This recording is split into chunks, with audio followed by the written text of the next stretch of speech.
ঢাকার আরেকটি সুন্দর মসজিদ, পুরো মসজিদ একটি কালেমা কাঠামো, মানে সামনে থেকে মসজিদটি দেখলে বুঝতে পারবেন কাঠামো এমন ভাবে তৈরি যেখানে লেখা লা ইলাহা ইল্লাল্লাহু। আরবি ক্যালিগ্রাফির যে কুফি লিপি, সেই লিপিতে এটা লেখা হয়েছে।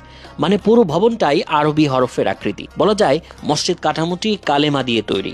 এমন মসজিদের নামাজ আদায় সত্যি প্রশান্তির। মসজিদটির 7টি ফ্লোর জুড়ে নামাজ আদায় করা হয়।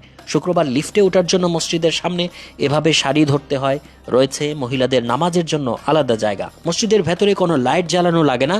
কালেমা কাঠামোর ভেতর দিয়ে প্রকৃতির আলোয় আলোকিত থাকে মুসল্লিদের নামাজের জায়গা। পুরো ভবনটি এক শিলাস্তম্ভের মতো মনে হয়। এটি তৈরিতে সাদা ঢালাই কংক্রিট ব্যবহার করা হয়েছে। ভবনের চারপাশে চলমান একটি পর্দাকার অবয়বের মাধ্যমে এর অভ্যন্তরে আলো এবং বায়ু চলাচলের ব্যবস্থা করা হয়েছে। মসজিদ থেকে চমৎকার লেক ভিউ দেখা যায়। আবার লেক থেকেও মসজিদের অসাধারণ স্থাপত্য সৌন্দর্য, কালেমা খচিত ভবন কাঠামো ফুটে ওঠে।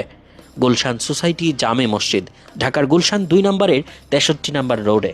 2017 সালে নির্মিত এই মসজিদটির নকশা করেছেন কাশেফ চৌধুরী। তিনি এই মসজিদের প্রধান স্থপতি। তার সঙ্গে আরও ছিলেন স্থপতি অনুপ কুমার বসাক, সাব্বির ওয়াদুদ সোহান, এস এম আহসান। এই মসজিদ কমিটির চেয়ারম্যান সালমান এফ রহমান।